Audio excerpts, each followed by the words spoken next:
Alright, welcome everybody. Today we're talking about Animal Crossing New Horizons. And I know what you're thinking. Why would I be talking about this right now? It's an old game. I mean, old. It's not really old, but the hype is over. Most people have played it who like the series, and those who don't probably don't like the series. And that's a good point. That's pretty fair, I think. But I still want to do the video because it's the first time I played Animal Crossing, like properly.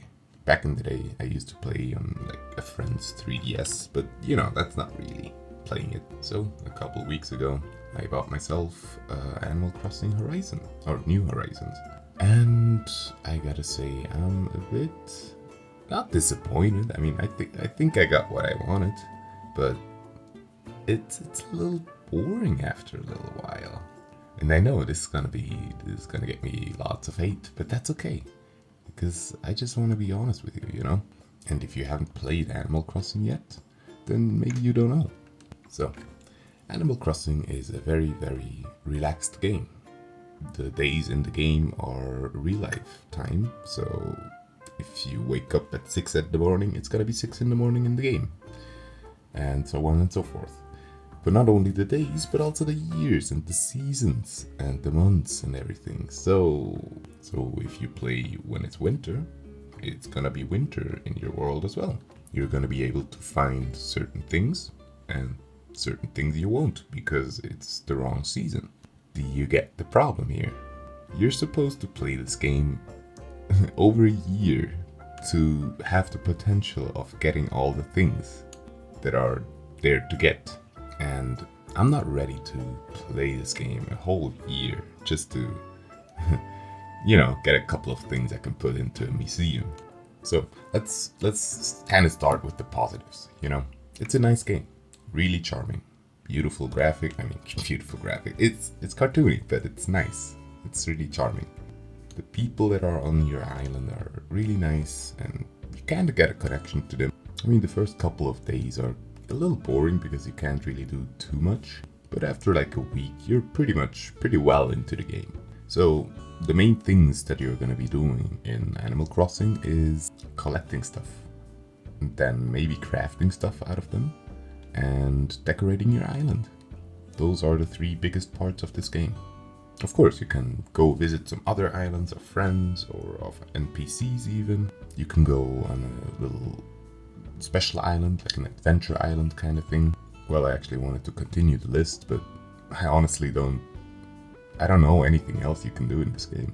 And that's my problem with it. You don't have many objectives. I don't know, the main story, if you can call it that, what is that? Like, I don't know, maybe 20 hours? Which is not bad, of course, it's not bad, but I would have expected more from a game that expects you to play it for over a year, Like, more tasks to do, not just, get some debt, then go pay off your debt, then get some more debt. Oh yeah, and then go pay that off. Oh yeah, and then get some more debt, It all seems very, very boring very quickly, you know what I mean? Like the first couple of weeks, I was hooked. It was fun. I collected fish, and I caught insects, and collected fruit, and all that good stuff.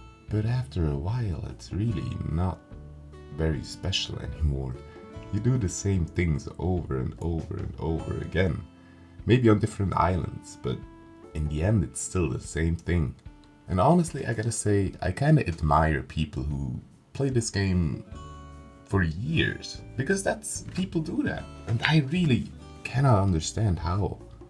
I'm sure some of you have seen like the video of that old lady on YouTube playing, I think it was on a 3DS for like the past 3 years or something. That's cute, that's really nice, but I don't get how. I would never be able to play the same game for years on end, especially a game like this where the objectives run out after 3 weeks if you play it really hardcore. I mean, I didn't play it hardcore, but if you play it for real for a while and try to get the objectives as fast as possible, you're gonna run out of things to do, which is kinda sad. I really would have expected a little more things to do in this game. I mean, it's a $70 game at least. So, you know, I would expect a little more stuff to do. Instead of just collecting stuff, then crafting stuff, and then putting that stuff on an island. I mean, you know, whatever floats your boat, I guess, but I don't know, this doesn't really float my boat. I mean, even when compared to like Stardew Valley, for example, which I made a video about as well, so, you know, go click on that after this. But anyways, Stardew Valley is a little more stressful, I would say, because you have a daily limit. Your days aren't actually real life days, and the seasons change quite, I mean, not quite quickly, but way quicker than in Animal Crossing, obviously. But you have much more stuff to do. Like, you can go to the city and get some quests, basically. And you can get some objectives. You have some objectives from the beginning. And you just have stuff to do, you know? Stuff that makes you feel like you're actually getting somewhere, you're doing something, you're upgrading your gear, or you're upgrading your house, for example. And of course, you can upgrade your house in Animal Crossing. But where's the feeling of progression? I mean, you get a little more space in your house, and what are you gonna do with that? You're gonna fill it up with some more stuff you find on the islands. And what are you gonna do with those? You're gonna craft stuff to put on your island.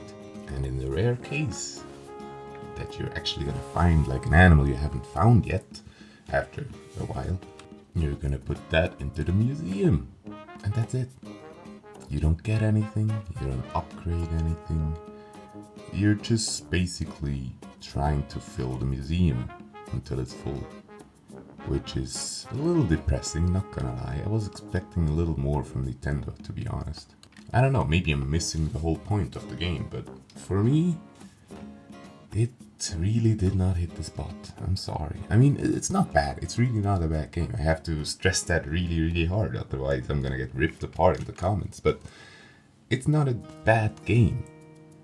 I just didn't really enjoy it for what it was. I need objectives. Or at least I need the feeling of progression, that I'm getting somewhere, that I'm building towards something. And I don't have that in Animal Crossing. Of course, in the end, you can change your island however you want. You can change the path of the river or whatever. Like you can change around houses, but you know, that's kind of lame. Not gonna lie, that's kind of lame. But hey, if you like games where you can just design an island, basically, Animal Crossing New Horizons is for you. And I'm sure if you have played Animal Crossing before and you liked it, then you're gonna like this one, because it's a good Animal Crossing game. I apparently just don't enjoy them. Sorry to say so. But if you know that you do, then don't hesitate because of this video. Because, you know, I'm just a guy that I know I won't enjoy. So if you're a guy that needs objectives, or at least a sense of progression, I don't think this game is for you. I think you can save the $80. I think it's 80 or 70, I don't know. It's very expensive, that's what I'm trying to say. Anyways, thank you so much for watching my ramble, and I hope you learned something, or at least could make an opinion on the game. So yeah, thank you very much for watching, and I see you all another time. Goodbye.